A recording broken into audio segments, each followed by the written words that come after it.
Hello student. अभी इससे पहले जो हम लोगों ने टॉपिक पढ़ा हुआ था वो थर्मल कंडक्टिविटी पढ़ा हुआ था। अब आज जो हम लोग पढ़ेंगे थर्मल कंडक्टिविटी में ही ये जो कंडक्टर्स होते हैं उनका जो है कॉम्बिनेशंस हमें पढ़ना है। अगर वो सीरीज में कंबाइंड है तो उसकी इक्विवेलेंट थर्मल कंडक्टिविटी क्या होगी। अगर वो पैरेलल एक दूसरे से कंबाइंड है, कौन कंडक्टर अगर कंबाइंड है तो उसका equivalent means net thermal conductivity क्या होगी। टोटल कंडक्टिविटी जो सिस्टम की होगी उससे हम क्या बोलते हैं, इक्विवेलेंट थर्मल कंडक्टिविटी बोलते हैं। ओके, उस थर्मल कंडक्टिविटी को हमें समझने के लिए बेटा हमें ओम्स लॉ को समझना पड़ेगा।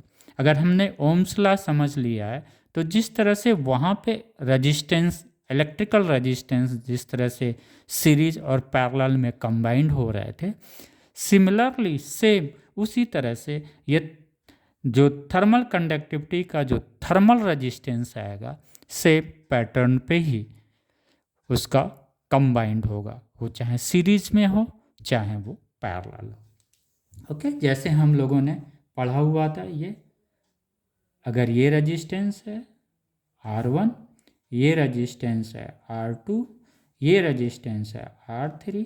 अगर हम लोग इसको इक्विवेलेंट रेजिस्टेंस निकालते थे, equivalent means total resistance of the system, अगर यहाँ से करंट I फ्लो होता था तो यहाँ से करंट I आउट भी होता था। इसका मतलब यहाँ पे भी करंट आई था, यहाँ पे भी करंट आई था, यहाँ पे भी करंट आई था, यहाँ पे सब जगह करंट क्या था, सिमिलर था। तभी हम लोगों ने यहाँ पे क्या पढ़ा हुआ था, अगर ये इसका रेजिस्टेंस R1 है, इसका रेजिस्टेंस R2 है, इसका रेजिस्टेंस क्या है R3, तो इक्विवेलेंट रेजिस्टेंस हम लोगों ने पढ़ा हुआ है। ये क्या हो जाएगा, equal to R1 plus R2 plus R3, right. ये इक्विवेलेंट। सिमिलरली अगर यहाँ पे 3 कंडक्टर हो जाएं जिसकी कंडक्टिविटी क्या हो, K1 हो, क्रॉस सेक्शन एरिया A1 हो, लेंथ इसकी L1 हो, तो उसका I क्या होगा। जैसे यहाँ पे हमने क्या पढ़ा, करंट पढ़ा। करंट क्या है, rate of flow of charge is known as current.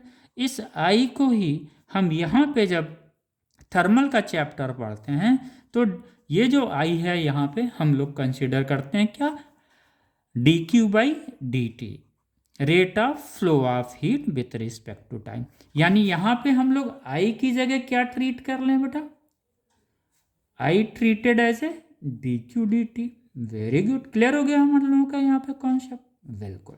I जब यहाँ से वो करंट फ्लो होता है तो यहाँ पे क्या होगा, मान लीजिए सपोज बेटा यहाँ पे पोटेंशियल V1 है, यहाँ पे पोटेंशियल V2 है, यहाँ पे पोटेंशियल V3 है और यहाँ पे पोटेंशियल क्या है, V4 है।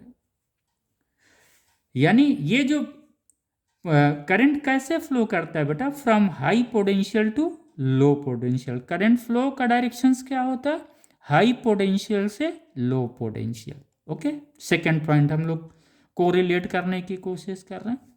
यानी ये जो पोटेंशियल है, यहाँ से जो करंट फ्लो हो रहा है यहाँ तक, it means V1 is greater than V2, V2 is greater than V3, V3 is greater than V4। This is the potential difference. If at this point the potential is V1, at this point the potential is V2, then the potential difference between the resistance is V1 minus V2। यही तो potential difference है, इसका potential difference, इसका potential difference, इसका potential difference, that will be the total potential. Okay, dV1 dV2 dV3 plus कर दिया तीनों को तो ये क्या मिल गया, नेट पोटेंशियल मिल गया। आइए, ये हम क्यों बोल रहे हैं बेटा, क्योंकि यहाँ पे जो टेम्परेचर है, सेम चीज क्लियर हुआ, current flow from high voltage to low voltage. यार high current flow from high potential to low potential. यहाँ पे भी हम लोग पढ़ रहे हैं हीट फ्लो, यहाँ पे करंट फ्लो था कहाँ से, high potential to low potential, यहाँ पे क्या है, हीट का फ्लो है, फ्लो का डायरेक्शंस क्या है, हाई टेम्परेचर से लो टेम्परेचर। इट्स का मतलब ये जो T1 माइन, ये जो पोटेंशियल हो गया बेटा V, इसको हम लोग ट्रीट करते हैं T1 माइनस T2 से। यही ये V क्या है बेटा, ये पोटेंशियल डिफरेंस है किसके बीच, R1 का। ये पोटेंशियल डिफरेंस किस में है, R2 में है। ये पोटेंशियल डिफरेंस किस में है, R3 है। तो इसको हम लोगों ने ट्रीट किया this one T1 minus T2। Clear हो गया। हम बेटा को रिलेट करें ताकि इसी टॉपिक से आप टोटल थर्मल कंडक्टिविटी भी समझें, आपको अलग से कुछ समझने की ज़रूरत नहीं पड़े। यानी हमारा I का कॉन्सेप्ट क्लियर हो गया, पोटेंशियल का कॉन्सेप्ट क्लियर हो। अब बचता क्या है बेटा, ये यहाँ पे क्या था, R क्या था, ये इलेक्ट्रिकल रेजिस्टेंट था। इसको हम लोग कंसीडर कर रहे हैं कि वो यहाँ पे क्या हो जाएगा, RTH हो जाएगा, जिसे हम लोग थर्मल रेजिस्टेंस बोलते हैं। क्या बोलेंगे इसे हम, thermal resistance, thermal resistance. Okay, तो अब यहाँ पे क्लियर हो गया। यहाँ से हम लोगों ने क्या पढ़ा था, V equal to I R, it means I equal to V upon R, यही ला हम लोगों ने पढ़ा था बेटा। Okay, electrical current is equal to the potential difference upon resistance, V equal to I R. ये हमें कहाँ से मिला था, ओम्स लॉ से था। ओके,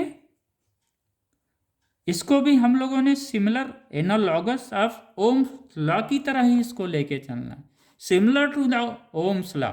यहाँ V equal to I R, यहाँ पे हमको I पता चल गया। यहाँ पे थर्मल कंडक्शंस में क्या होगा, I rate of flow of heat I हो जाएगा। करंट के हम मान लेते हैं सिमिलर टू द करंट। यहाँ पोटेंशियल V क्या था, यहाँ टेम्परेचर डिफरेंस मान लेते हैं। रेजिस्टेंस को क्या मान लिया हम लोगों ने बेटा, ये जो रेजिस्टेंस था इसको similar to the thermal resistance मान लिया, जिससे हम लोगों ने ये किया।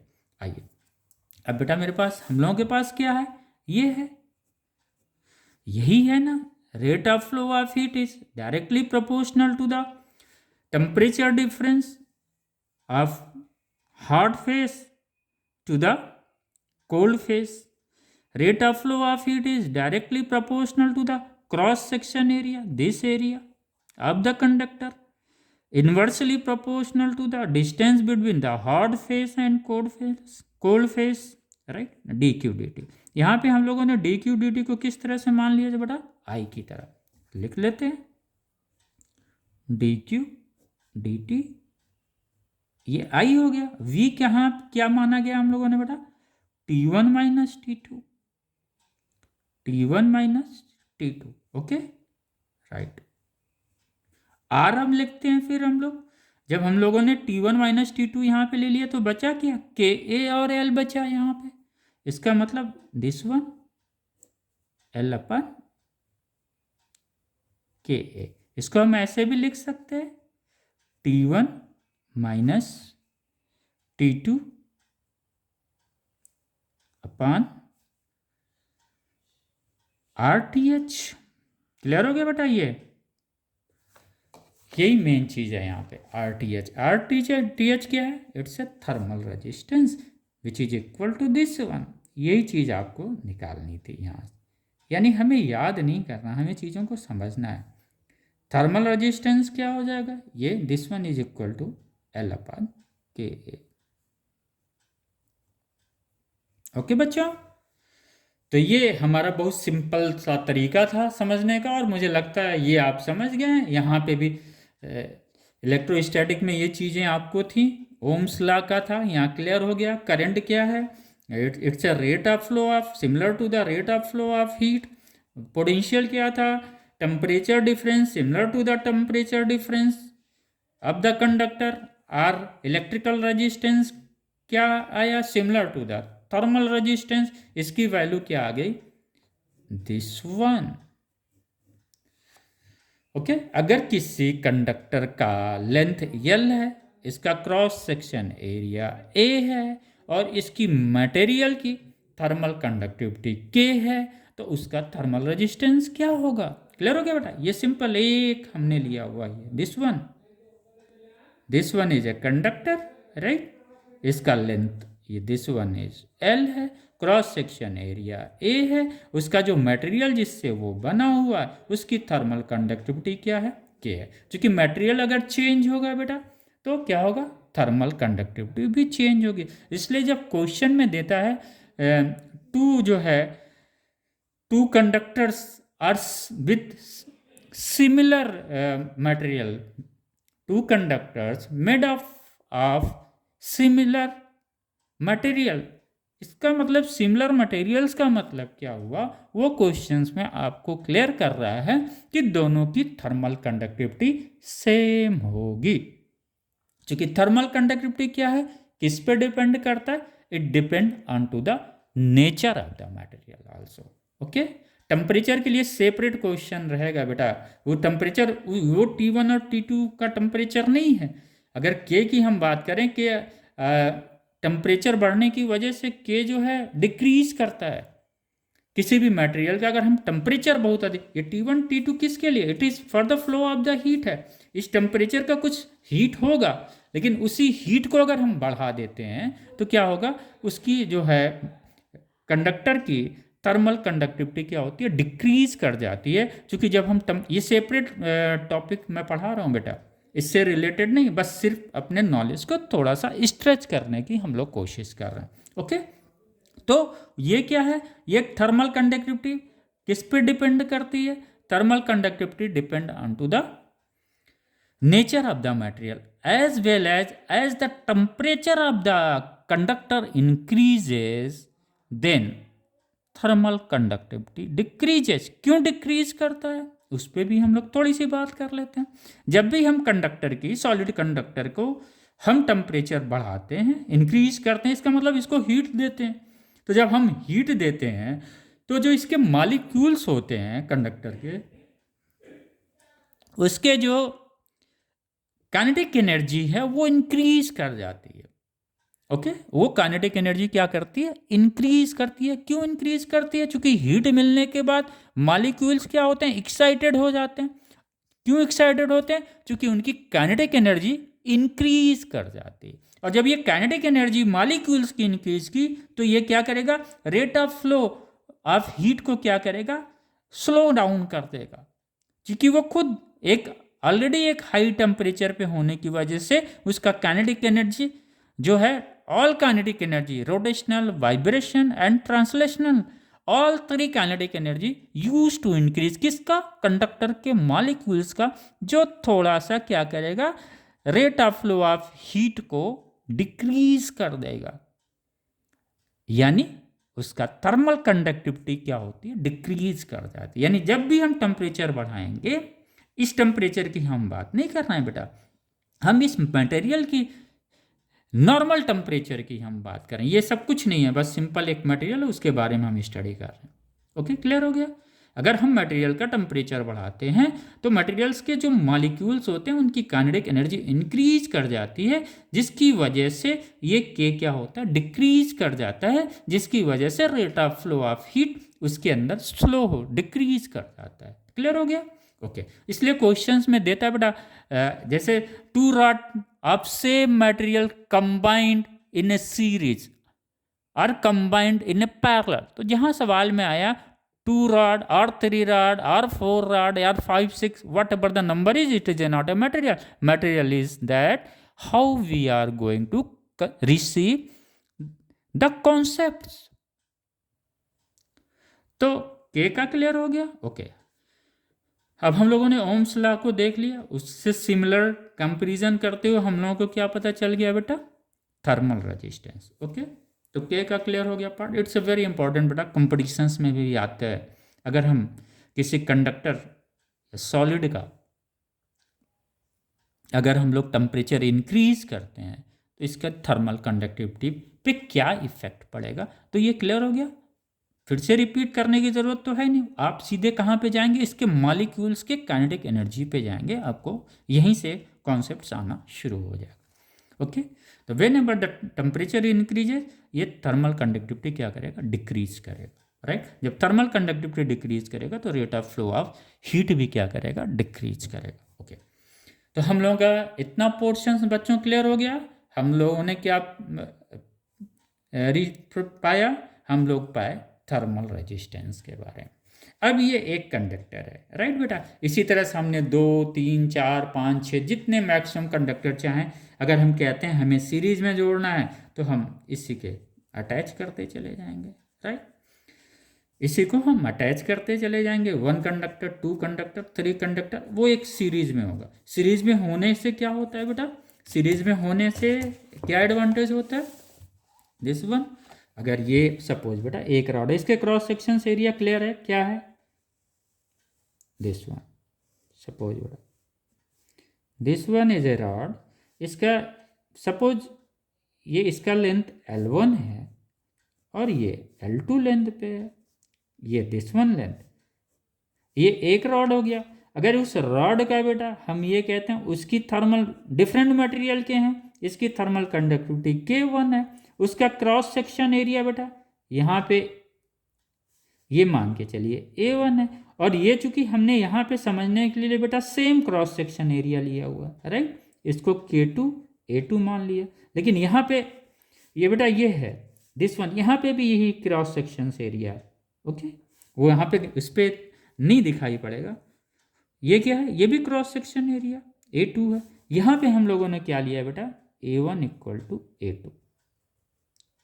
चूंकि हीट जहां से एंटर करेगी हॉट फेज से, वही क्या हो गया बेटा, ये मान लिया T1 है, ये यहाँ पे T2 है और ये T3 है। Rate of flow of heat, conduction जो कंडक्टिविटी हम लोग पढ़ते हैं कब अप्लीकेबल है, जब ये टेम्परेचर फिक्स हो, T1, T2, T3 temperature fix हो, यानी कोई भी अगर हीट दिया जाएगा तो ये हीट एब्जॉर्ब नहीं करेगा, राइट, ना यहाँ से कोई हीट वो इमिट करेगा। क्योंकि अगर इमिट हीट एब्जॉर्ब करेगा तो टेम्परेचर बढ़ेगा, हीट रेडिएट करेगा या इमिट करेगा तो क्या होगा, टेम्परेचर घटेगा।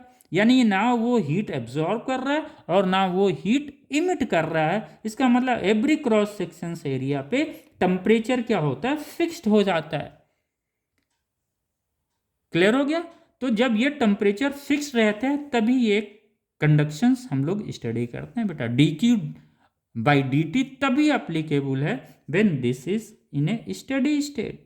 तो स्टडी स्टेट का कंडीशन समझ में आ गया। स्टडी स्टेट में क्या है, एवरी क्रॉस सेक्शन एरिया का जो टेम्परेचर जो फिक्स है वो फिक्स ही रहेगा, it is not going to be change, okay.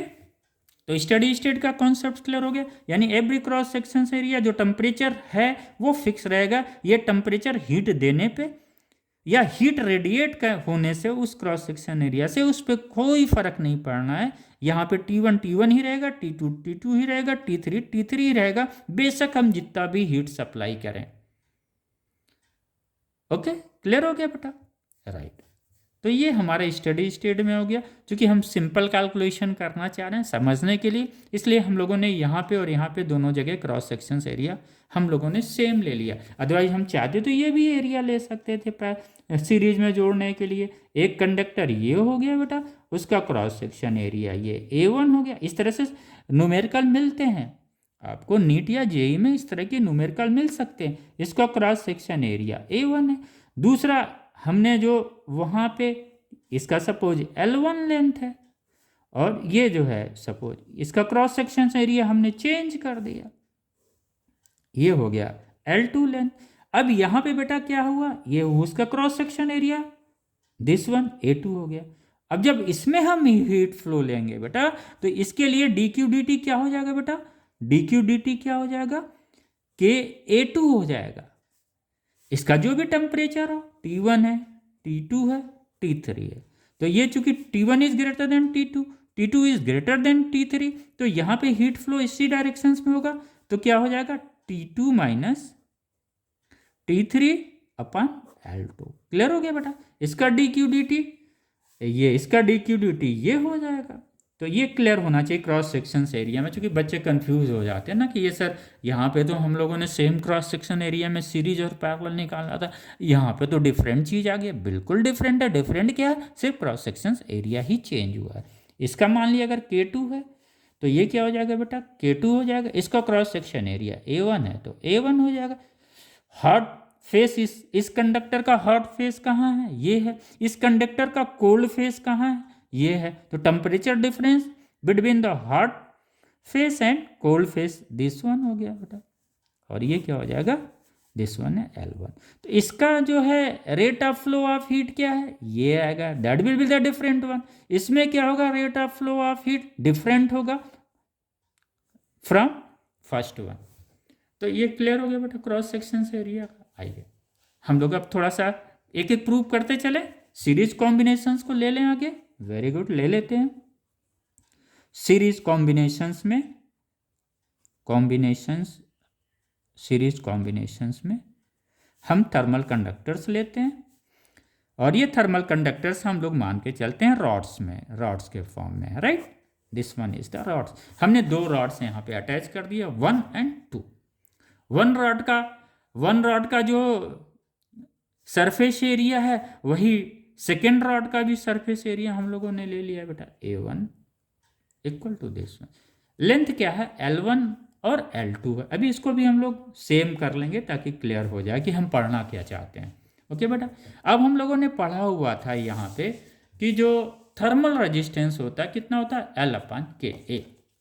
Okay, तो थर्मल रेजिस्टेंस बेटा अगर हम RTH को हम यहाँ पे R के रूप में प्रेजेंट कर दें, बिल्कुल आप ये मान, अब हम यहाँ पे प्योरली हम लोग थर्मल कंडक्शंस की तरफ जा रहे हैं, हम लोग थर्मल कंडक्टिविटी पढ़ने की कोशिश कर रहे हैं। इससे पहले ये तो हम लोगों ने समझने के लिए इलेक्ट्रिकल रेजिस्टेंस ले लिया था। ये क्या था बेटा, ये यहाँ पे क्या था, ये थर्मल रेजिस्टेंस है।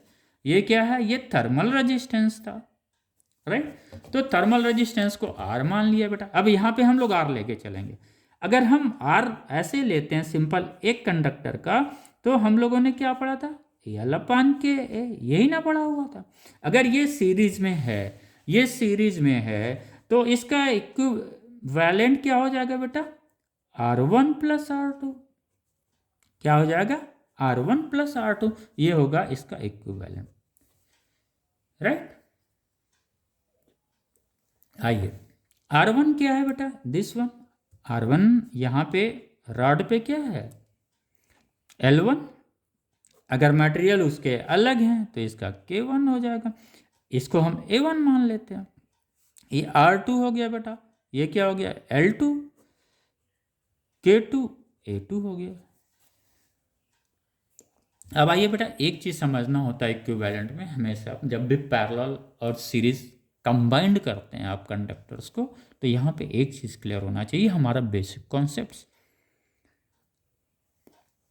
यानी ये जो हमारा इक्विवेलेंट हम थर्मल कंडक्टिविटी निकालने जा रहे हैं, ये तो इक्विवेलेंट थर्मल रेजिस्टेंस हो गया। ये RTH क्या है, इक्विवेलेंट थर्मल रेजिस्टेंस हो गया, that is equal to the R1 + R2 + R3 + R4 + R5, जितने भी रॉड्स जुड़े रहेंगे सब का हम थर्मल रेजिस्टेंस ऐड करते चले जाएंगे। चूंकि ये क्या है, कंबाइंड किस में, सीरीज में कंबाइंड है। सीरीज में कंबाइंड इसलिए है कि rate of flow of heat सभी कंडक्टर में सेम।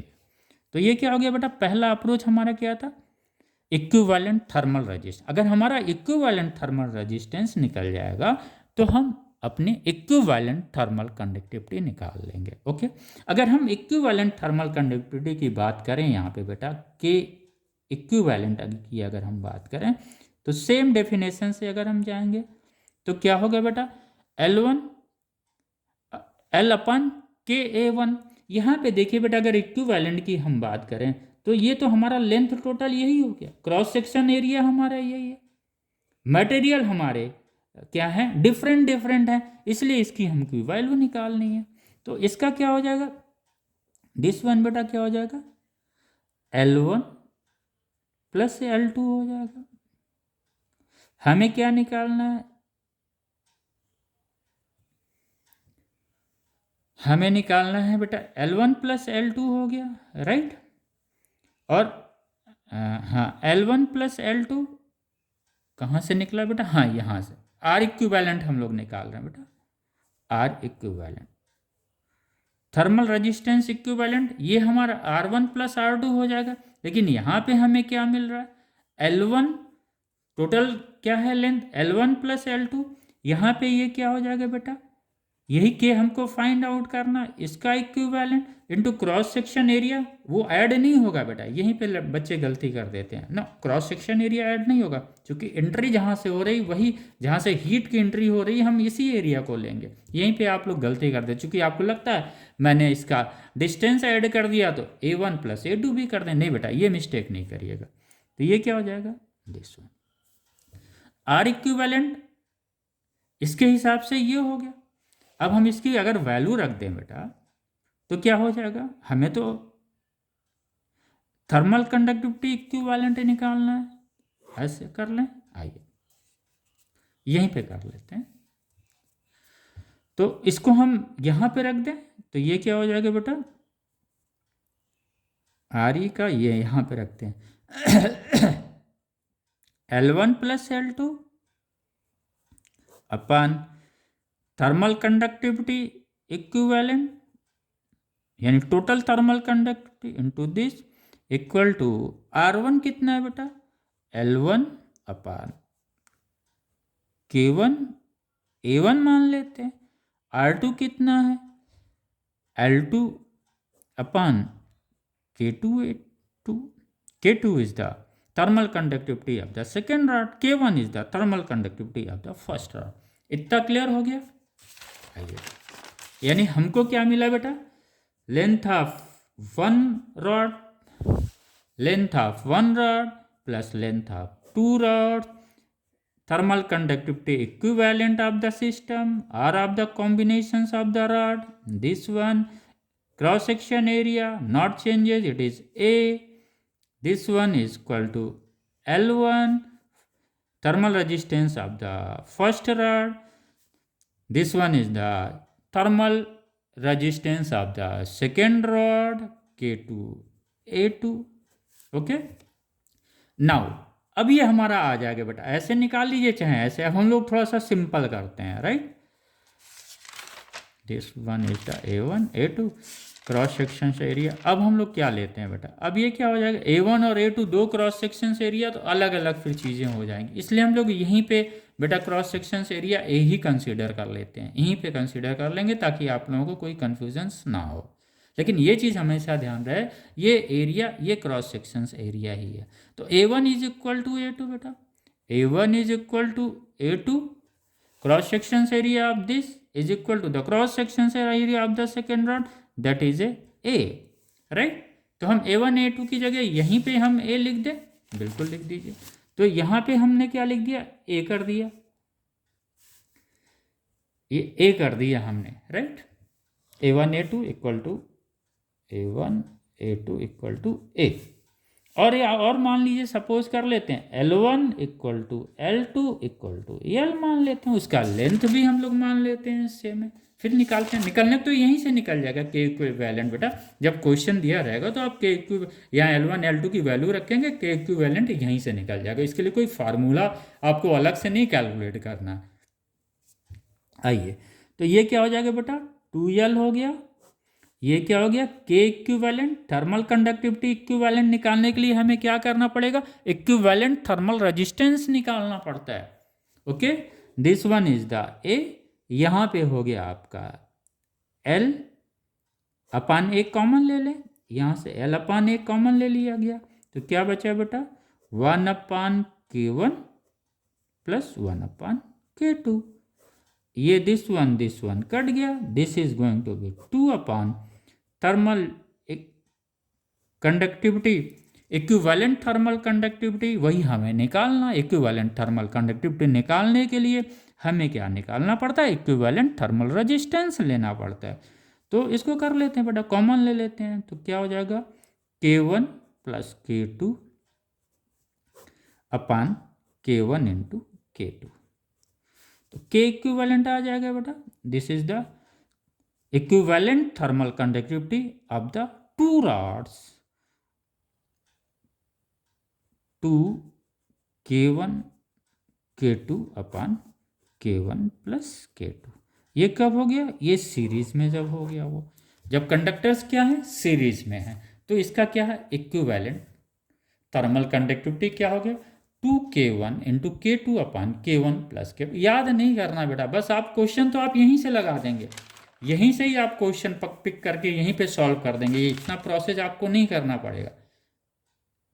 बट कभी कभी पूछ लेता है ना इक्विवेलेंट थर्मल कंडक्टिविटी, दो कंडक्टिविटी दिए होंगे मटेरियल से, तो आप इसको इस तरह से रख के आप वैल्यू रख के निकाल सकते हैं। तो इक्विवेलेंट मतलब नेट थर्मल कंडक्टिविटी। तो this thermal conductivity is the thermal conductivity of the combined conductor.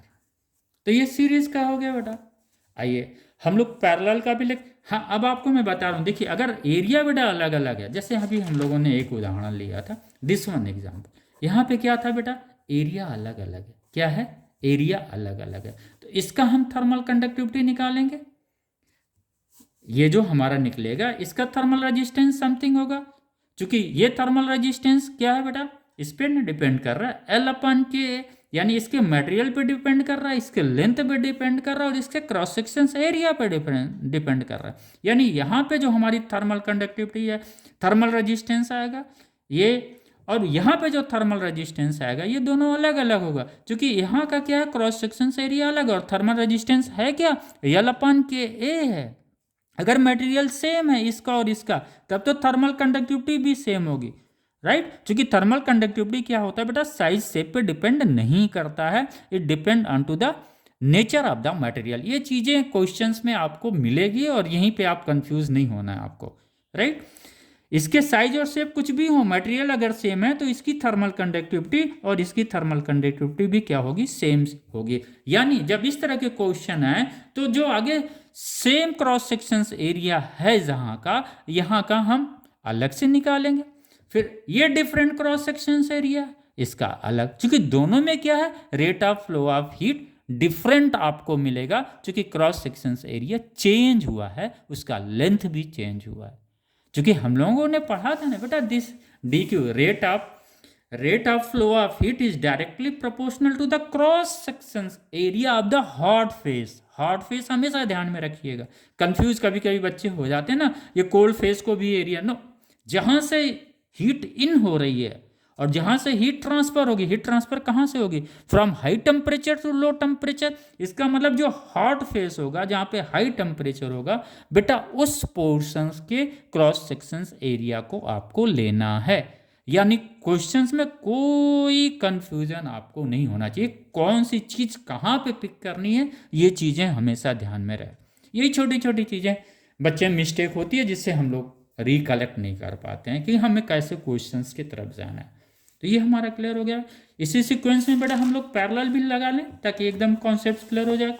ये हमारा याद करने की जरूरत नहीं है, 2k1 K2 upon K1 plus K2, just you have to, ये दिस वन, इसको हमें इलेक्ट्रिकल रेजिस्टेंस की तरह ही हमें ऐड करना है। जिस तरह से इक्विवेलेंट हम रेजिस्टेंस में निकालते थे, इलेक्ट्रिकल रेजिस्टेंस में निकालते थे, चाहे वो सीरीज में कंबाइंड हो, चाहे वो पैरेलल कंबाइंड हो। सीरीज में जब कंबाइंड होता था तो इलेक्ट्रिकल रेजिस्टेंस इक्विवेलेंट क्या होता था, R1 plus R2 plus R3 plus R4 plus R5 plus जितने भी आप लगा दो। सिमिलरली यहाँ पे भी है, थर्मल रेजिस्टेंस इक्विवेलेंट क्या हो जाएगा, thermal resistance of 1 plus 2 plus 3 plus 3 plus 4 plus 5, इस तरह से शो हुआ।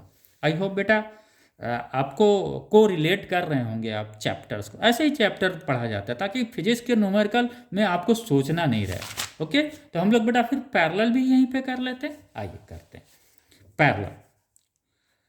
जब हम 2 या 2 मोर कंडक्टिंग रॉड्स को पैरेलल कंबाइंड, ओके बेटा, कंडक्टिंग रॉड्स। अब आइए यहाँ पे भी बेटा हम सिमिलर ले लें, फिर हम आपको बताएंगे क्यों हम लोग अलग अलग ले रहे हैं। ये यही, इसका भी क्रॉस सेक्शन एरिया सेम कर लें, इसका भी क्रॉस सेक्शन एरिया सेम कर लें। This one rod, this one is the second rod, this one is the second rod. इसका भी क्या है बेटा, ये इसका लेंथ भी हम लोगों ने सेम ले लिया आपको इजी करने के लिए।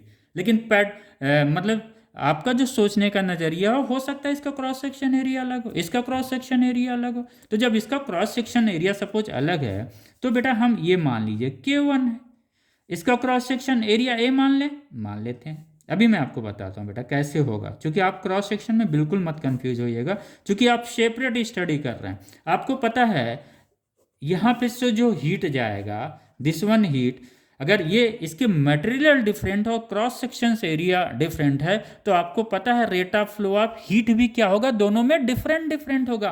That is similar to this. ये आइए एक बार फिर से हम लोग बेटा आइए, ये बेटा एक रेजिस्टेंस है, ये दूसरा रेजिस्टेंस है, ये रेजिस्टेंस किससे कंबाइंड है, वो पैरेलल है एक दूसरे के। अगर यहाँ से बेटा करंट जाता है आई, तो ये I1 हो जाएगा and this one is the I2 that depend on to the resistance of the resistor, and ये फिर बाहर आता है I, ये इक्वल टू ये I क्या हो जाएगा बेटा I1 प्लस I2। सेम चीज यहाँ पे, अगर ये हम टोटल इसको Q हीट दे रहे हैं, और सपोज बेटा यहाँ पे जो हीट, यहाँ पे सपोज टोटल हीट Q दिया गया, इन दोनों जो कंबाइंड हैं, जो पैरेलल कंबाइंड हुए, इनको हीट Q दिया गया, तो ये मान के चलो बेटा यहाँ dQ1 हीट गया और यहाँ पे ये dQ हीट गया, राइट। इनका रेट ऑफ फ्लो ये सेम चीज है बेटा, जैसे यहाँ पे करंट का डिस्ट्रीब्यूशन हुआ था ना, यहाँ पे भी क्या हुआ, हीट का डिस्ट्रीब्यूशन हुआ।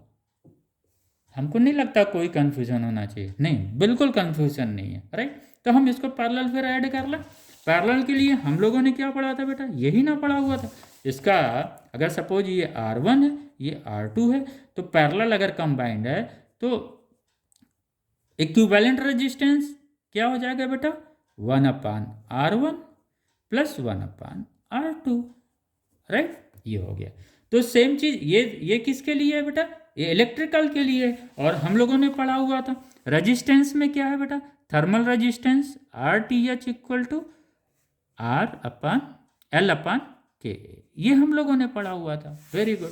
आइए इसको पैरेलल हम लोग करते हैं। अब हम लोग इसको किसको लेके चल रहे हैं बेटा, कि ये जो हमारे दो कंडक्टर्स हैं वो पैरेलली कंबाइंड हैं, उसका मुझे क्या निकालना है, पहले thermal resistance, equivalent thermal resistance निकालना है बेटा। ओके, क्या निकालना, इक्विवेलेंट थर्मल रेजिस्टेंस। यहाँ पे बस एक चीज़ आपको देखना, यहाँ पे जो हीट फ्लो हो रहा है बेटा, ये क्या हो रहा है, टू सरफेस एरिया से हो रहा है, cross section area, surface area नहीं, क्रॉस सेक्शन एरिया से हो रहा है, राइट। तो यहाँ का जो अब हमें निकालना है, तो ये मान के चलिए इसका बेटा, इस कॉम्बिनेशंस का इक्विवेलेंट क्या हो गया, ये तो सिंपल हो गया, आर अब thermal resistance is equal to the length of the conductor upon thermal conductivity of the conductor, a cross section area of the conductor of the hot face. ये क्लियर हो गया, बिल्कुल क्लियर हो गया। तो उसका क्या हो जाएगा बेटा, आर इक्विवेलेंट हो जाएगा कितना, वही सेम चीज 1/R1 plus 1/R2। Very good. R1 क्या हमने ले लिया था बेटा, लेंथ हमने सेम ले लिया था, तो इसको हमने L लिख दिया। इसका थर्मल कंडक्टिविटी अलग अलग है, क्योंकि डिफरेंट मटेरियल्स के बने हुए हैं। अगर सेम मटेरियल का बनता तो थर्मल कंडक्टिविटी सेम होती। ओके, क्रॉस सेक्शन एरिया दोनों का सेम लिया गया। ये हो गया बेटा। R2 क्या हो गया, L/K2A। ओके, ये हो गया। अब आइए बेटा इक्विवेलेंट हम लोग निकालते हैं। अब यहाँ पे थोड़ा सा आपको एक्सरसाइज करनी पड़ेगी, दिमाग दौड़ाना पड़ेगा। यहाँ पे अगर हम इक्विवेलेंट की बात करते हैं, आर इक्विवेलेंट की, तो हम क्या करेंगे बेटा, लेंथ का इक्विवेलेंट। लेकिन लेंथ तो चूंकि एल है, जो इसका लेंथ है वही उसका लेंथ है, यही ना हुआ बेटा। हाँ ओके, के क्या है बेटा, इसका इक्विवेलेंट है। इसका क्या है, के इसका इक्विवेलेंट है जो कंबाइंड हुआ है। ओके, ये बेटा लेंथ समझ लीजिएगा, क्योंकि यहाँ पे कंफ्यूज नहीं होना चाहिए।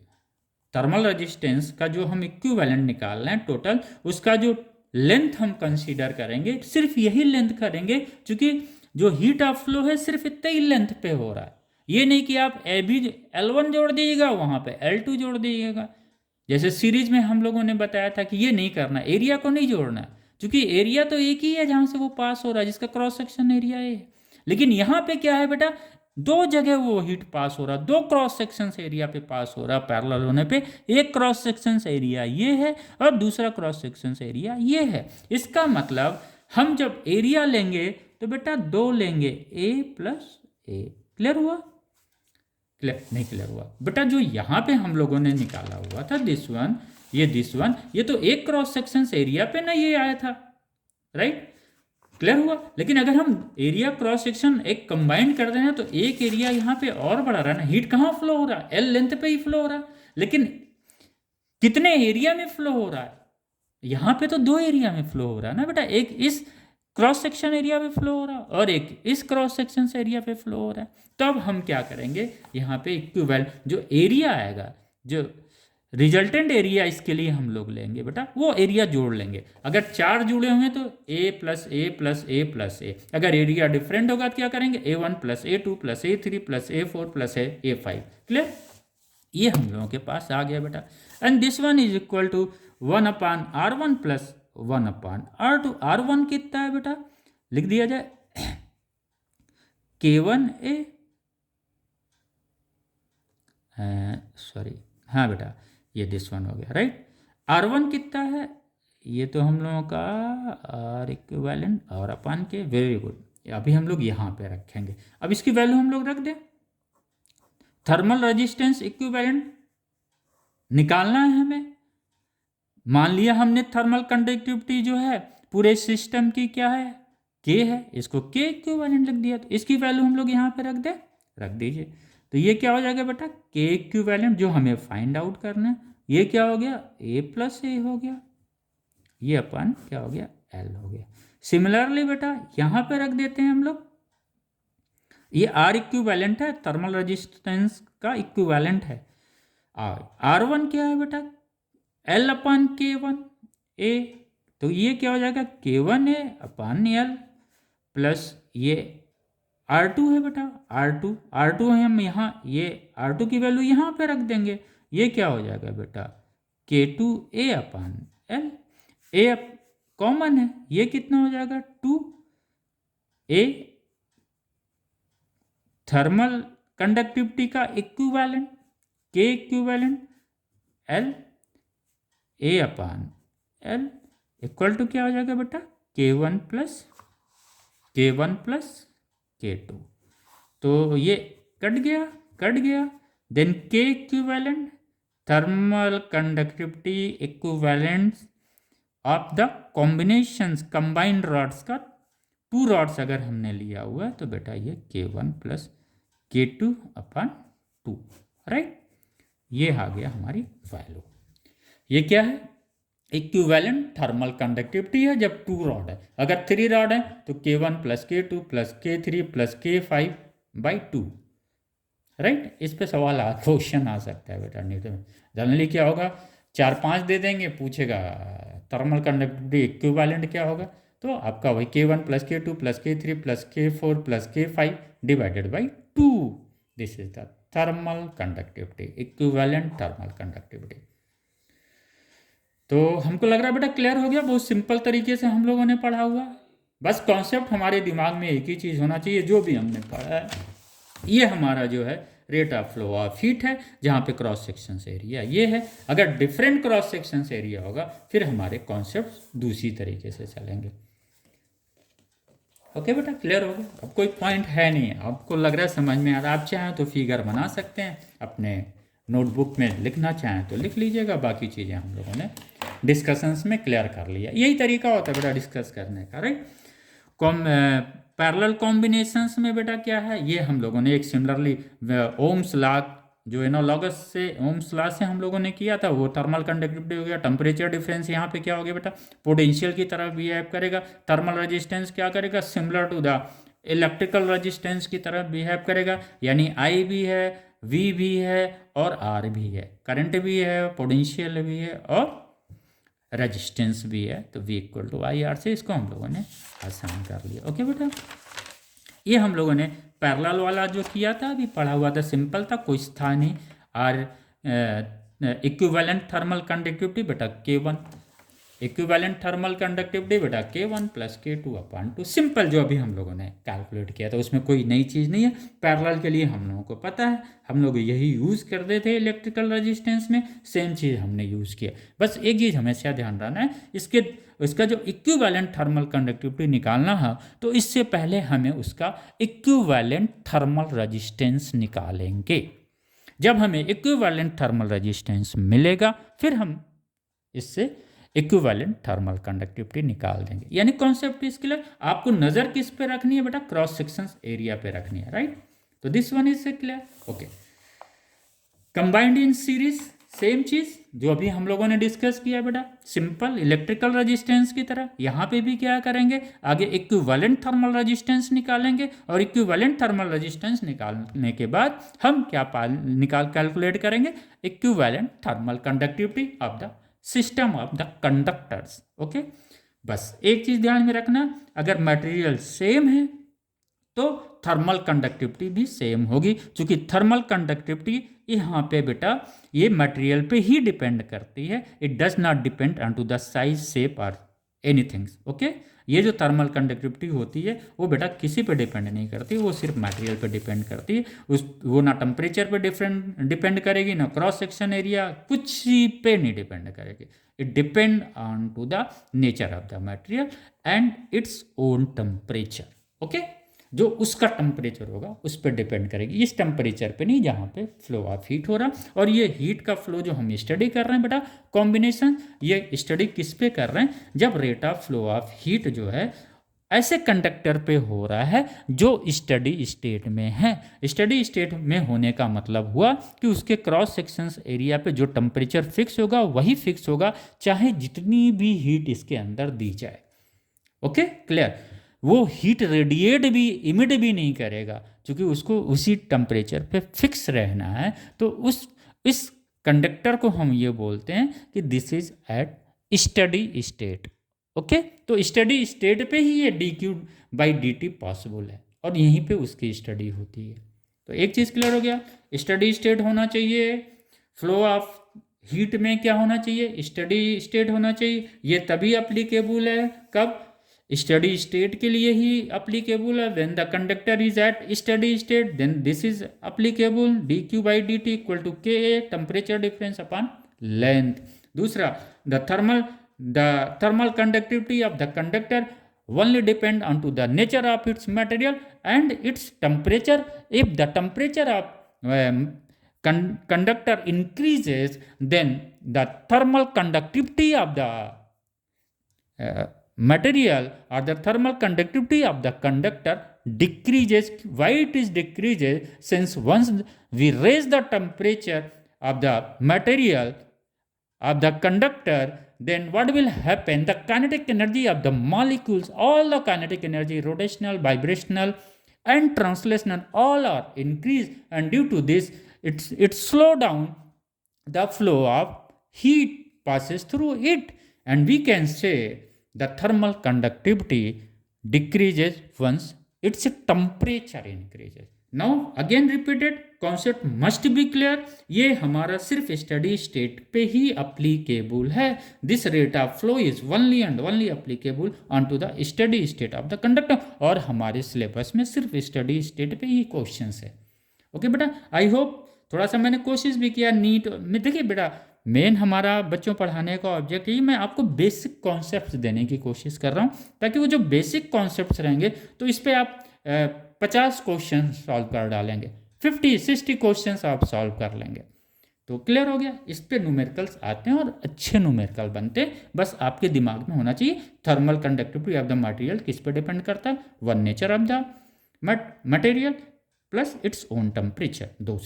दूसरा बेटा बच्चों ये आपको ध्यान में रखना है, ये हम जो स्टडी dQ/dt कर रहे हैं, ये हमारी स्टडी जो है यहाँ पे rate of flow of heat की जो हम कर रहे हैं वो सिर्फ और सिर्फ स्टडी स्टेट में ही कर रहे हैं, और ये जो हमारा फार्मूला है वो स्टडी स्टेट के लिए ही अप्लीकेबल है। तो बच्चों ये हम लोगों ने आज सीरीज में और पैरेलल कॉम्बिनेशंस कंबाइन करके हम लोगों ने कंडक्टर्स को स्टडी किया। तो सीरीज और पैरेलल का कॉन्सेप्ट हम लोगों का क्लियर हो गया। हम लोगों ने क्या किया, थर्मल करंट को हम लोगों ने क्या मान लिया, इसको आई मान लिया। जो rate of flow of heat है इसको हम लोगों ने क्या बोल दिया, थर्मल करंट है। Behave just like a electric current हम लोगों ने मान लिया। टेम्परेचर डिफरेंस को पोटेंशियल मान लिया। थर्मल रेजिस्टेंस को हम लोगों ने सिंपल रेजिस्टेंस मान लिया। तो इस कॉन्सेप्ट पे हम चलेंगे। हमको लग रहा है बेटा इस पर कुछ नहीं नया नहीं है, जिसका वो क्लियर है V equal to I R Ohm's law, उसका वो भी क्लियर है। तो अगला बेटा हम लोग इसे अभी हम लोगों की थर्मल कंडक्टिविटी की ही क्लासेस हम लोग करेंगे और मैक्सिमम हम लोग कोशिश करेंगे कंपटीशन से रिलेटेड जो न्यूमेरिकल्स आते हैं उसके कॉन्सेप्ट्स को भी क्लियर करते चले जाएं। जैसे हम लोगों ने अभी जो एरिया डिफरेंस था सीरीज कॉम्बिनेशंस में, जो क्रॉस सेक्शन एरिया दो बॉडी कंडक्टर थे, इसको ऐड करके हम लोग ये कंपटीशन में आते हैं, इस तरह के कॉन्सेप्ट्स जेई वगैरह में आते हैं। तो हमें बेसिक्स जाना है, हमें ये नहीं देखना है बेटा कि वो जेई का सब आया था, वो आईआईटी, वो चीज़ दिमाग से आप बिल्कुल हटा दीजिए। आप जो सिलेबस में है उसकी सिर्फ स्टडी करिए। आईआईटी जेई में क्या क्वेश्चन आएगा वो आप ही सॉल्व करेंगे, लेकिन जब ये कॉन्सेप्ट्स बेसिक कॉन्सेप्ट्स क्लियर होंगे। ओके बच्चों, उम्मीद कर रहा हूँ कि आप लोग एंजॉय कर रहे होंगे अपनी स्टडी के साथ। थैंक यू बच्चों।